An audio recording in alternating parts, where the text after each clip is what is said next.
নমস্কার,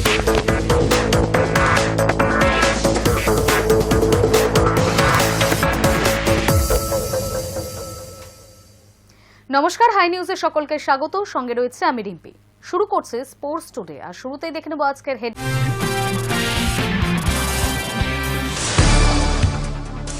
ক্রিকেটের ক্ষুদ্রতম ফরম্যাটে ভারত বিশ্ব চ্যাম্পিয়ন। কটকের বারাবতী স্টেডিয়ামে মঙ্গলবার একপেসে ম্যাচে দক্ষিণ আফ্রিকার মতো প্রতিপক্ষকে কার্যত দুর্মুষ করে দিল টিম ইন্ডিয়া। ছক্কার রেকর্ড ভাঙায় প্রিয় রোহিতে মুগ্ধ আফ্রিদি। গম্ভীরকে তোপ দেগে রোকোকে চান বিশ্বকাপে। ভিসা সমস্যা কাটিয়ে মঙ্গলবার গভীর রাতে শহরে পা রাখলেন মোহনবাগানের নতুন কোচ সের্জিও লোবেরা। স্প্যানিশ কোচকে স্বাগত জানাতে মধ্যরাতেও বিমানবন্দরে উপস্থিত ছিলেন সবুজ মেরুন সমর্থকেরা। ফিফা ফুটবল বিশ্বকাপে বড় বদল। নিয়ম অনুযায়ী ফুটবল ম্যাচ হওয়ার কথা 90 মিনিটে, কিন্তু এবার প্রতিটি ম্যাচ হবে অন্তত 96 মিনিটের।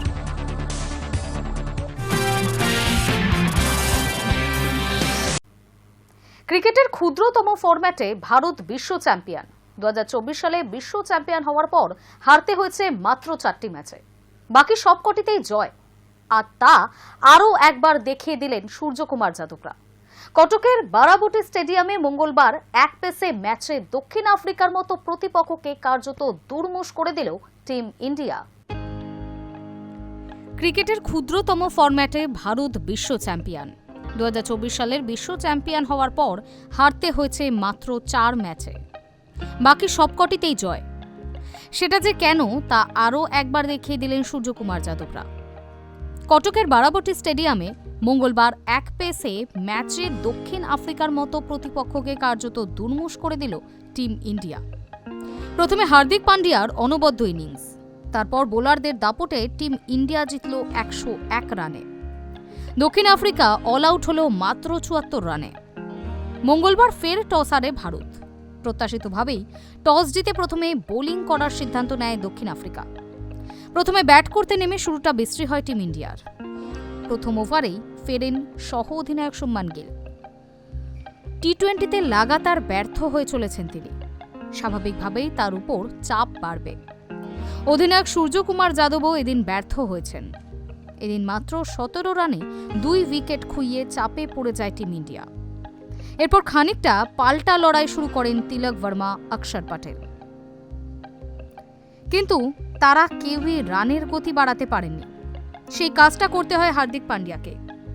তিনি যখন ব্যাট করতে এলেন তখন 4 উইকেটে 78 রানে বেশ চাপে ভারত। সেখান থেকে শুরু পাল্টা মার। মাত্র 28 বলে 59 রানের অনবদ্য ইনিংস খেলেন তিনি। 6টি বাউন্ডারি এবং 4টি ওভার বাউন্ডারি হাঁকান তিনি। মূলত হার্দিকের ওই ইনিংসেই শেষ পর্যন্ত 175 রানে পৌঁছায় টিম ইন্ডিয়া। সেই সময় মনে হচ্ছিল কটকের মাঠে শিশিরের মোকাবিলা করে এই রানে জেতাটা কঠিন হবে, কিন্তু সেই ধারণা একেবারে গোড়াতেই ভেঙে দিলেন ভারতের বোলাররা। শুরুতেই অর্শদীপ সিং তুলে নিলেন ডি কককে। এরপর একে একে মার্করাম, স্টাবস, মিলার, ফেরেরিয়া সকলেই ব্যর্থ হন। একমাত্র ব্রেভিস ছাড়া কোনো ব্যাটার 20 রানের গণ্ডি পেরোননি, যার ফলে সেভাবে গতিই পায়নি প্রোটিয়া ইনিংস। মার্করামরা বড্ড বেশি তাড়াহুড়ো করলেন, যার ফল তাদেরকে ভুগতে হলো। মাত্র 74 রানে অল আউট হয়ে গেলেন তারা, তাও 12.5 ওভারে। ভারতীয় বোলারদের মধ্যে 2টি করে উইকেট পেয়েছেন অর্শদীপ, বুমরা, বরুণ চক্রবর্তী, অক্ষর 2টি করে উইকেট পেয়েছেন। হার্দিক এবং দুবে পেলেন 1টি করে উইকেট। এদিন বুমরা টি-20 ক্যারিয়ারে 100তম উইকেট পেয়েছেন। একমাত্র ভারতীয় বোলার হিসেবে 3 ফরম্যাটেই উইকেটের সেঞ্চুরি করার রেকর্ড করে ফেললেন তিনি। Hi news network.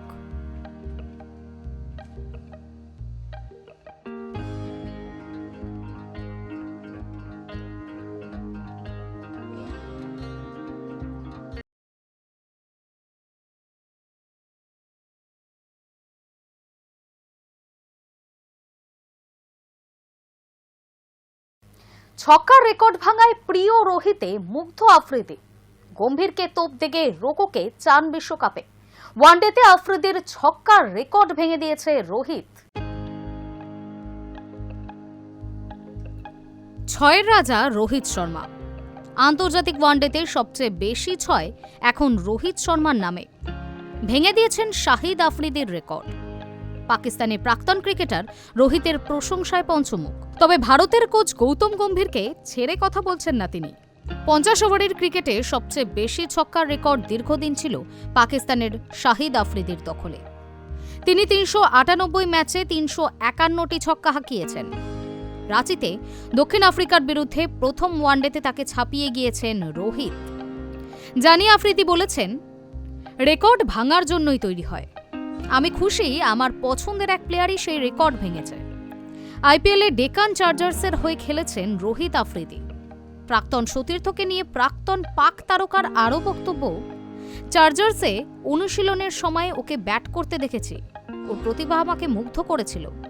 আমি তখনই জানতাম রোহিত একদিন ভারতের হয়ে খেলবে।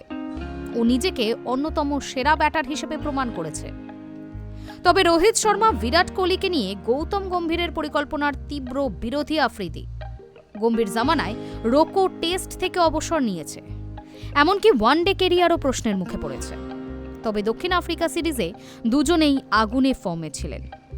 সেটা মনে করিয়ে দিয়ে আফ্রিদি বলছেন, গম্ভীর এমনভাবে কোচিং শুরু করেছিল যেন ও যা বলবে সবই ঠিক। কিন্তু দেখা গেল কেউ একজন সবসময় ঠিক হতে পারে না। রোহিত বিরাট আজও ভারতীয় দলের শিরদাঁড়া। ওরা যেভাবে ওয়ানডে সিরিজে খেলেছে তাতে 2027 বিশ্বকাপ পর্যন্ত অনায়াসে খেলতে পারে। গম্ভীরের উচিত ওদেরকে বুদ্ধি করে ব্যবহার করা। এখন বর্ডারের ওপর থেকে গম্ভীরকে পরামর্শ দেওয়া হচ্ছে। ভারতের হেড কোচ কি শুনছেন? Hi news network.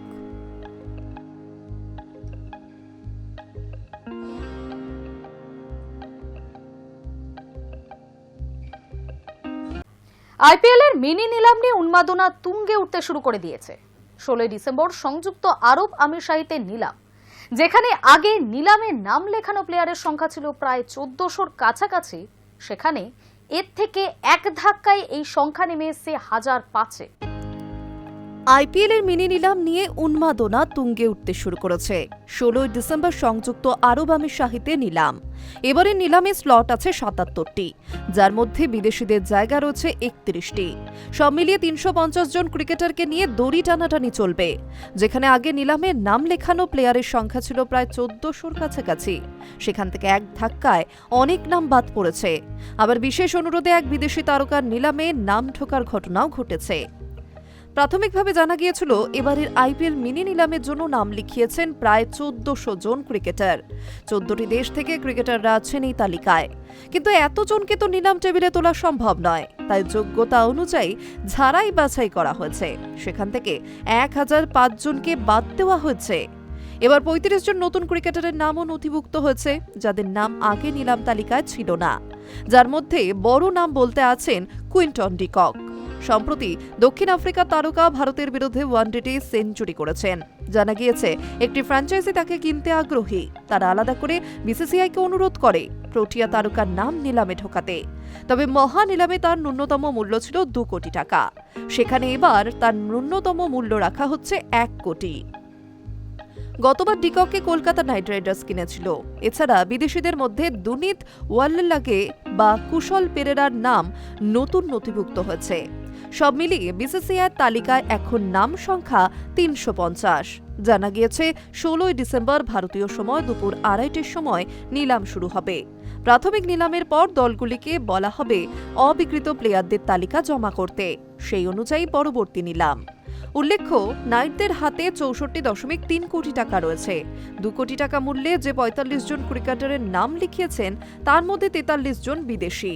দেশীয় প্লেয়ার রয়েছেন শুধুই 2 জন। ভেঙ্কটেশ আইয়ার, যাকে গতবার কলকাতা নাইট রাইডার্স 23.5 কোটি টাকা দিয়ে কিনলেও এবার ছেড়ে দিয়েছে। এছাড়া রয়েছেন লখনৌ সুপার জায়ান্টসের প্রাক্তন cricketer Ravi Bishnoi. Hi news network. বিয়ে ভাঙার পর এবার ইনস্টাগ্রামে বড় সিদ্ধান্ত স্মৃতির। ফিরছেন জাতীয় দলে। ঘোষিত দিনক্ষণও ইনস্টাগ্রামে সেই ইঙ্গিত মিলল। পলাশ মুছলের সঙ্গে বিয়ে ভেঙে দেওয়ার সিদ্ধান্ত নিয়েছেন। অতীতের সম্পর্কের জটিলতা ছেড়ে এবার পুরোপুরি বেরিয়ে আসতে চান স্মৃতি মান্দানা। ইনস্টাগ্রামেও সেই ইঙ্গিত মিলল। গত 29শে নভেম্বর গায়ক পলাশের সঙ্গে গাঁটজোড়া বাঁধার কথা ছিল স্মৃতির। বিয়ের আগে নানান অনুষ্ঠানও হয়ে যায়, কিন্তু বিয়ের দিন সকালেই হৃদরোগে আক্রান্ত হন স্মৃতির বাবা শ্রীনিবাস মান্দানা। তখনই বিয়ে স্থগিত করে দেওয়া হয়। পলাশ নিজেও অসুস্থ হয়ে হাসপাতালে ভর্তি হন, কিন্তু পরে প্রকাশ্যে আসে বিয়ের অনুষ্ঠান চলাকালীনই নাকি এক কোরিওগ্রাফারের সঙ্গে ঘনিষ্ঠ অবস্থায় দেখা যায় পলাশকে। ফাঁস হয়েছে অন্য এক মহিলার সঙ্গে পলাশের ঘনিষ্ঠ চ্যাটও। নেটিজেনদের বক্তব্য, সম্ভবত সেই কারণেই পলাশের সঙ্গে সম্পর্ক ভেঙেছেন স্মৃতি। গত রবিবার দুপুরে ইনস্টাগ্রাম স্টোরিতে দীর্ঘ বিবৃতি দিয়ে স্মৃতি জানান পলাশের সঙ্গে বিয়ে ভাঙছেন তিনি। কেন এই সিদ্ধান্ত, সেই নিয়ে কিছু বলেননি বিশ্বকাপ জয়ী ক্রিকেটার। আর তারপর থেকেই শুরু হয় আনফলোর ঢল। প্রথমে স্মৃতি এবং পলাশ আনফলো করেন একে অপরকে। পলাশের বোন বিখ্যাত গায়িকা পালাক মোছালো স্মৃতিকে আনফলো করেন। নিজের সোশ্যাল মিডিয়া থেকে সরিয়ে দেন স্মৃতির সমস্ত ছবি। বিয়ের অনুষ্ঠানের ছবিতে দেওয়া @পালরীতি ওয়েডিংও সরিয়ে দেওয়া হয়। এসবের মধ্যেই মঙ্গলবার স্মৃতি নিজের সোশ্যাল মিডিয়ায় বায়ো আপডেট করেন। সেখানে এতদিন ইভিল আই ইমোজি ছিল, যেটা ব্যবহার করা হয় যেন নজর না লাগে সেটা বোঝানোর জন্য। তাৎপর্যপূর্ণভাবে পলাশের ইনস্টা বায়োতেও ওই একই ইমোজি ছিল। সেটাই এবার সরিয়ে দিলেন স্মৃতি। সম্ভবত পলাশ এবং তার বায়ো একই রকম হয়ে যাওয়ায় এই সিদ্ধান্ত। আসলে পলাশের সঙ্গে কাকতালীয় হলেও কোনো রকম সংযোগই চান না স্মৃতি। এসবের মধ্যেই শ্রীলঙ্কার বিরুদ্ধে সিরিজে স্মৃতিকে দলে রেখেছেন বিসিসিআই। আগামী 21শে ডিসেম্বর শ্রীলঙ্কার বিরুদ্ধে টি-20 সিরিজ শুরু। সেই সিরিজেই জাতীয় দলের জার্সিতে ফিরছেন তিনি। ইতিমধ্যেই অনুশীলনে নেমে পড়েছেন স্মৃতি। Hi news network.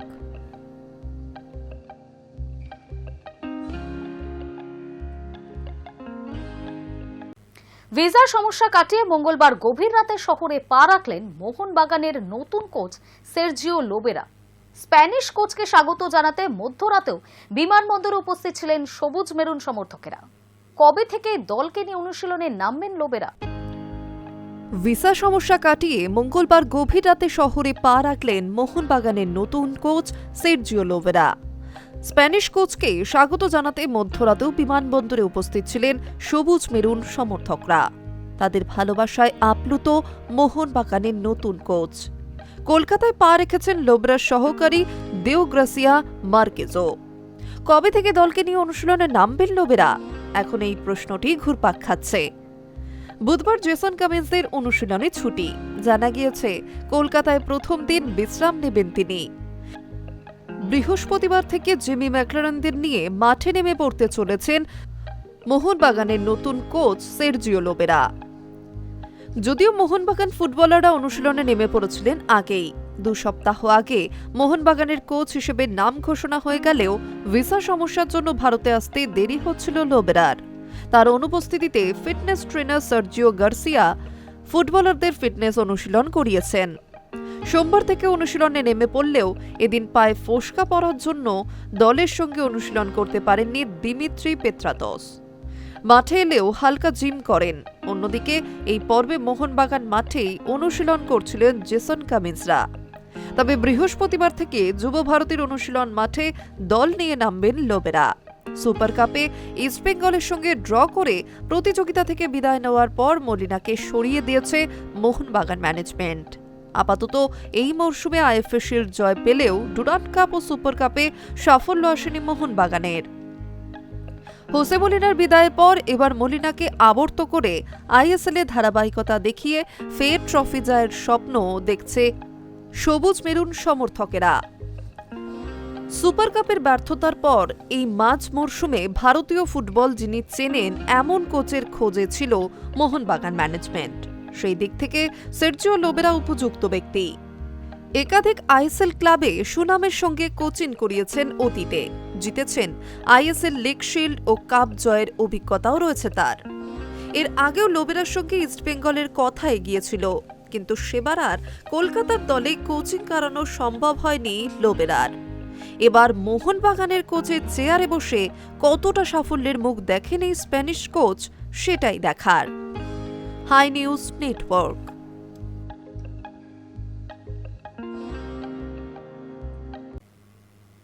দ্বিতীয় বর্ষের ভদ্রেশ্বর গোল্ড কাপের উদ্বোধনী অনুষ্ঠান আয়োজিত হল বর্ধমানের কার্জন গেট চত্বরে। রবিবার এই অনুষ্ঠানে হাজির ছিলেন ভারতীয় মহিলা ফুটবলের কিংবদন্তি খেলোয়াড়রা।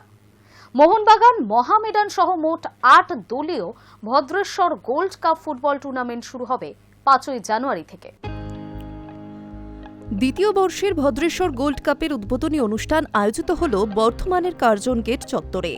রবিবার বিকেলে এই অনুষ্ঠানে হাজির ছিলেন ভারতীয় মহিলা ফুটবলের কিংবদন্তি খেলোয়াড়রা। এই অনুষ্ঠানে থেকেই ভদ্রেশ্বর গোল্ড কাপে এবছরের থিম সং, লোগো ও ম্যাসকট উন্মোচিত হয়। মোহনবাগান, মহামেডান, নর্থ ইস্ট ইউনাইটেড, চার্চিল ব্রাদার্সের মতো ভারতীয় ফুটবলের বিখ্যাত ৪টি দলের রিজার্ভ দল সহ মোট ৮ দলীয় Bhadreswar gold cup football tournament শুরু হবে ৫ই জানুয়ারি থেকে। প্রতিযোগিতাটি অনুষ্ঠিত হচ্ছে বর্ধমানের স্পন্দন স্টেডিয়ামে। থিম সংয়ের কথা ও সুর দিয়েছেন বর্ধমানের বিশিষ্ট কবি ও সাহিত্যিক দেবেশ ঠাকুর। ভদ্রেশ্বর নন্দীর স্মৃতির উদ্দেশ্যে অনুষ্ঠিত হতে যাওয়া এই প্রতিযোগিতার থিম সং প্রকাশ হয় রবিবারই। এর পাশাপাশি প্রতিযোগিতার লোগো ও ম্যাসকট প্রকাশ্যে আনা হয়। এই অনুষ্ঠানে উপস্থিত ছিলেন ৩ প্রাক্তন জাতীয় মহিলা ফুটবলার শান্তি মল্লিক, কুন্তলা ঘোষ দস্তিদার, সুজাতা কর। এছাড়াও উপস্থিত ছিলেন পূর্ব বর্ধমানের জেলা শাসক Ayesha Rani, police super Sayak Das, IFA সভাপতি অজিত বন্দ্যোপাধ্যায় ও ভদ্রেশ্বর গ্রুপের চেয়ারম্যান সনত নন্দী। উপস্থিত ছিলেন ভদ্রেশ্বর গ্রুপ ও লালবাবা রাইজের ডিরেক্টর পার্থপ্রতিম নন্দী। পার্থপ্রতিম জানিয়েছেন, আমাদের মূল উদ্দেশ্য হল মাঠমুখী হোক শৈশব, নতুন প্রজন্মকে মাঠে নিয়ে আসা, মোবাইল ছেড়ে যেন সবাই ফুটবল খেলে। আমাদের পরিকল্পনা রয়েছে আরও বেশি সংখ্যক মহিলাদের ফুটবল ও ক্রিকেটে নিয়ে আসার, সেই নিয়ে আমাদের কাজও চলছে। মহিলাদের বিশ্বকাপ জয় আমাদের জন্য অনুপ্রেরণার। ৫ই জানুয়ারি থেকে ১২ই জানুয়ারি পর্যন্ত এই টুর্নামেন্টটি চলবে। পূর্ব বর্ধমান জেলা জুড়ে মানুষের প্রবল উৎসাহ লক্ষ্য করা গিয়েছে। প্রাক্তন ফুটবলার শান্তি মল্লিক বলেন, খেলা মানুষকে এক জায়গায় নিয়ে আসে, এই গোল্ড কাপ মানুষকে আরও কাছাকাছি নিয়ে আসবে। অন্যদিকে কুন্তলা ঘোষ দস্তিদার জানিয়েছেন, ফুটবল নিয়ে সচেতনতা বাড়ানোর জন্য যে এত বড় আয়োজন করা যায় তা দেখে আমি সত্যিই অভিভূত। এই গোল্ড কাপে যে মহিলা ফুটবলারদের ডাকা হচ্ছে সেটার জন্যও আমি মুগ্ধ। মহিলা ফুটবলের ৫০ বছর, সেটা যেন এখানে স্বীকৃতি পেল। Hi news network. FIFA football বিশ্বকাপে বড় বদল। নিয়ম অনুযায়ী ফুটবল ম্যাচ হওয়ার কথা ৯০ মিনিটে, কিন্তু এবার প্রতিটি ম্যাচ হবে অন্তত ৯৬ মিনিট। তবে এই অতিরিক্ত ৬ মিনিট খেলার জন্য নয়। তবে কেন এই অতিরিক্ত সময়? ফিফা ফুটবল বিশ্বকাপে বড় বদল। নিয়ম অনুযায়ী ফুটবল ম্যাচ হওয়ার কথা ৯০ মিনিটের, কিন্তু এবার প্রতিটি ম্যাচ হবে অন্তত ৯৬ মিনিটের। তবে এই অতিরিক্ত ৬ মিনিট খেলার জন্য নয়, বরাদ্দ হয়েছে ম্যাচের মাঝের বিরতি হিসেবে। একটু খোলসা করে বলা যাক, ২০২৬ বিশ্বকাপে থাকছে হাইড্রেশন ব্রেক। গরমের দেশে খেলা হলে এই হাইড্রেশন ব্রেক দেওয়া হয়। আমেরিকা, কানাডা এবং মেক্সিকোতে বিশ্বকাপ হবে এবার, তাপমাত্রা বেশির দিকেই থাকবে। তাছাড়া অনেক ম্যাচ রয়েছে ভর দুপুরে, সে কারণেও হাইড্রেশন ব্রেক থাকাটা জরুরি। সেসব ভেবেই ব্রেক এবার বাধ্যতামূলক করা হলো ফিফার তরফ থেকে। ২০২৬ সালের ফুটবল বিশ্বকাপে ২ অর্ধেই নেওয়া হবে হাইড্রেশন ব্রেক। ফিফার তরফে জানানো হয়েছে, প্রতি ম্যাচেই প্রত্যেক অর্ধে ২২ মিনিটের মাথায় হাইড্রেশন ব্রেক নেওয়া হবে। ৩ মিনিট করে সময় ধার্য করা হয়েছে এই ব্রেকের জন্য। জলপান এবং ফুটবলারদের বিশ্রামের জন্য এই সিদ্ধান্ত ফিফার। এবার আমেরিকার বেশিরভাগ স্টেডিয়ামেই ছাদ রয়েছে শীততাপ নিয়ন্ত্রণের ব্যবস্থাও। তবু ম্যাচে ২ বার হাইড্রেশন ব্রেক বাধ্যতামূলক এবং সেটি দেওয়াও হবে। ফলে ম্যাচগুলি এমনি ৯৬ মিনিটের হবে, সঙ্গে যোগ হবে ইনজুরি টাইমও। আগামী বছর ১১ জুন থেকে শুরু ফুটবলের মেগা ইভেন্ট। প্রথম ম্যাচে আয়োজক মেক্সিকোর মুখোমুখি হবে দক্ষিণ আফ্রিকা। ২০১০ সালের বিশ্বকাপও এই ম্যাচ দিয়ে শুরু হয়েছিল। ১৬ বছর বাদে সেই ম্যাচের পুনরাবৃত্তি হল। বিশ্বকাপ ফাইনাল হবে ১৯ জুলাই। ইতিমধ্যেই বিশ্বকাপের সূচি ঘোষিতও হয়েছে। Hi news network.